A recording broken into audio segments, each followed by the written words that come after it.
Good afternoon, Cross Timbers. Today is Tuesday, October 16th, 2018. I am Quanecia Fraser. A rise in applications, launching of the Ducks, and this week's very cold weather. That and more coming up next on Texan TV.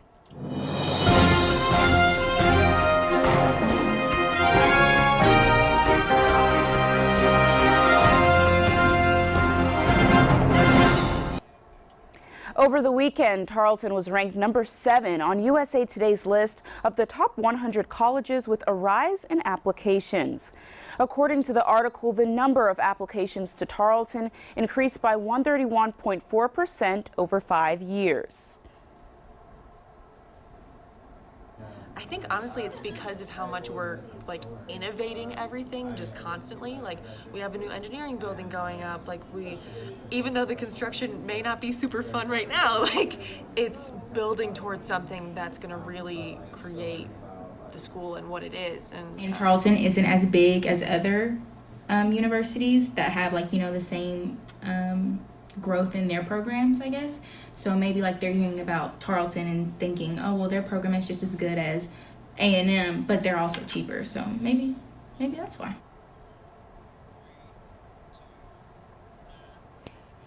Tarleton was ranked higher than a lot of well-known universities, including Texas State and New York University. Also in campus news, how can we not mention that it's homecoming week? Today's homecoming event is launching of the Ducks. That will take place from 5 to 7 p.m. by the nursing building.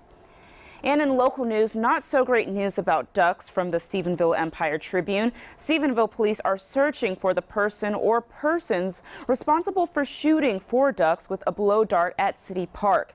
Chief Jason King said the department received several reports from citizens stating that ducks had been seen at the park with darts in them. King said the ducks have received the care they need and have been released back into the park. He also said that the person responsible will face charges of animal cruelty and that this could also be enhanced to a felony. Anyone with information is urged to call Erath County Crime Stoppers at 254-965-CASH or the police department at 918-1200. In other local news from the Stephenville Empire Tribune, the Bosque River chapter of the Daughters of the Republic of Texas met on October 9th. The program was Who Was the Yellow Rose? And it was presented by Robin Ritchie. Before the meeting, several members of the chapter presented the book Music of the Republic by W.R. Chmurka and A.J. Wiener to the 3rd and 4th grade English and Social Studies classes of Three-Way School. One of the goals of the Daughters of the Republic of Texas is to encourage the teaching of the history of Texas. One way this is accomplished is by donating materials to local schools. For information on joining DRT, contact Bosque River Chapter Registrar Tony Morgan at 254-396-1162 or go to www.drtinfo.org. In state news, a hearing is set for Wednesday morning for the U.S. Border Patrol agent who is accused of killing 4 women in Texas. Juan David Ortiz is his name. His attorney is asking the judge to reduce his bond, claiming that conditions in jail are cruel and are an unusual punishment.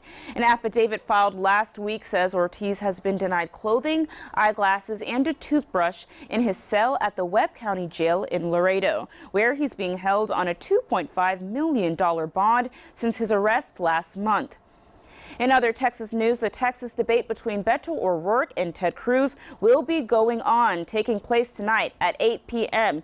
It'll be hosted in San Antonio, Texas at the KENS 5 studios. You can watch the debate live on KENS5.com. In national news, figuring out the death toll for Florida has drawn out. Hurricane Michael seems to have hit harder than expected, leaving the search for missing people elusive and ongoing. At the moment, Florida has only accounted 2 official deaths, but according to AP News, a total of 17 deaths have been reported so far. State Representative Halsey Beshears spoke on the topic, saying if you stayed in Mexico Beach, there's no way you could have survived. I think more fatalities are going to show up every day. Thousands of calls flooded nonprofit lines inquiring on missing people. But on Monday, FEMA announced that those organizations, along with the Coast and National Guards, have helped over 4,000 people so far.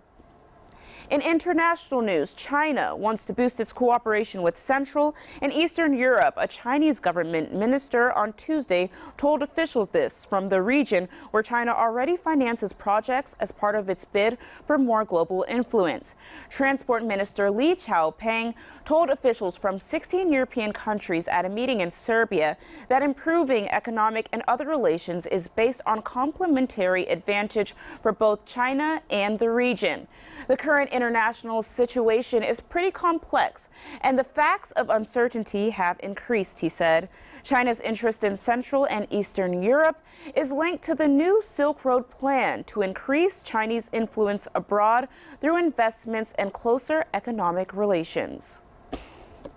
In sports news for today, the Tarleton Texan football team won Saturday against number 7 ranked Texas A&M Commerce 47-21. The Texans moved up the polls from 16th to 5th in the Division II football. The Texans will host Texas A&M Kingsville this Saturday for homecoming. And for weather today, we'll be experiencing another cold and rainy high and a low of 42 degrees. Rain is going to be in our radar all week, and temperatures will be cool, staying below 58. For those of you that asked for cold weather, who hurt you? Our producer, Caitlin. Tarleton's Dr. Randall Bowden, professor of educational leadership, finished the recent Ironman competition in Louisville, Kentucky on Sunday with a time of 13 hours, 26 minutes and 42 seconds. Bowden was diagnosed with bone cancer in July, but that didn't stop him. He was nicknamed One Tough Hombre by his wife, and he overcame the pain and celebrated his remarkable finish by cheering section Sunday night. He said, "I think cancer kind of took a bite out of me. It showed up in my feet and reminded me that I still have it. But I was also reminded that it's not going to win." This has been a production of Texan TV News, a product of the Texan News Service from the Tarleton State University campus in Stephenville, Texas. Watch us live on Facebook and Apogee, channel 2.1 in the dorms at 12:30 weekdays. If you live off campus, tune in to Northland, cable channel 9. You can follow Texan News Service on Facebook and Twitter, and check out our website at texannews.net for more of the latest news. This newscast was produced by the Texan TV staff. Thank you for tuning in, and have a wonderful day, Texans. Stay warm.